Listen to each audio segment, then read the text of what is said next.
আসসালামু আলাইকুম সবাইকে, আশা করি সবাই ভালো আছেন।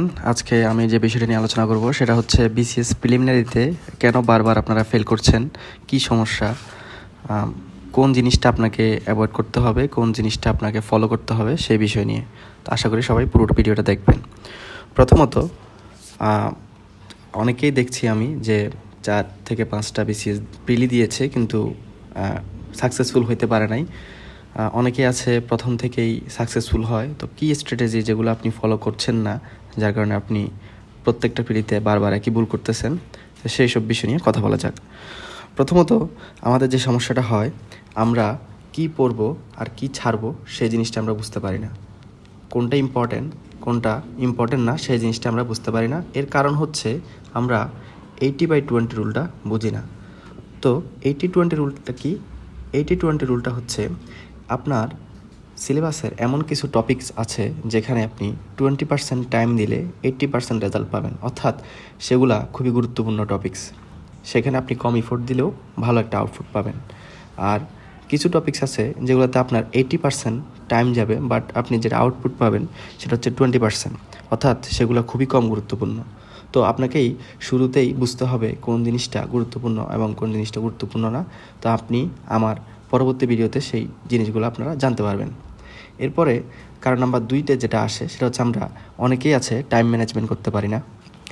যেমন পরীক্ষার হলে গিয়ে অনেকে শুরুতেই ম্যাথ দাগাই ফেলে, অথবা কঠিন বিষয়গুলো নিয়ে সে শুরু করে, কঠিন প্রশ্নগুলো নিয়ে সে পড়ে থাকে।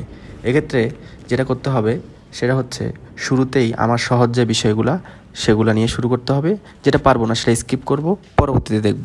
এবং কোনোভাবেই মেন্টাল এবিলিটি শুরুতে দাগানো যাবে না। আরও একটা বিষয় আছে, আমরা অনেক অল্প দাগাই প্রথমত। তো অল্প দাগালে যেটা হয় সেটা হচ্ছে, যেহেতু আমরা 120টা দাগালে 120টা হবেই না, আমরা যতই এক্সপার্ট হই না কেন। এবার আমি একটা জিনিস আপনাদেরকে বুঝিয়ে দিই, এখানে আমি কেন অল্প দাগাবো না, কেন বেশি দাগাবো। সাপোজ আপনি 10টা কোয়েশ্চেন বেশি দাগাবেন যেগুলো হচ্ছে আপনার কনফিউশন, সেখানে আপনার লাভ নাকি লস, আমি এই জিনিসটা একটু অ্যানালাইসিস করে দেখাই দিচ্ছি। আপনার 10টা কোয়েশ্চেন আপনি যেগুলো হচ্ছে আপনি 50-50 আপনি শিওর না, তো আপনি 10টা কোয়েশ্চেন দাগালেন। সেক্ষেত্রে দেখা গেছে আপনার অন্তত 4টা প্রশ্নের আনসার সেখানে হবে, বাকি 6টা হবে না।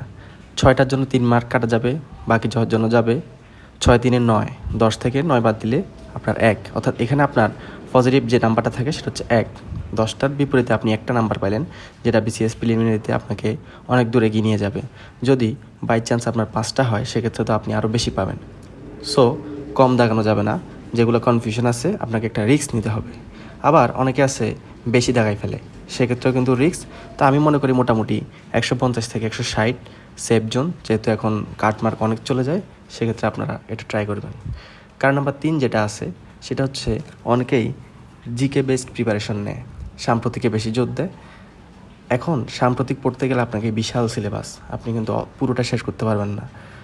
সেহেতু আপনাকে যেটা সাজেস্ট করবো সেটা হচ্ছে আপনার স্ট্রং জোন যেগুলো আছে, Bangla, English, mental ability, science, যেগুলো আপনি স্ট্রং জোন, সেখানে বেশি সময় দিবেন, যাতে আপনার রিস্কে না পড়তে হয়।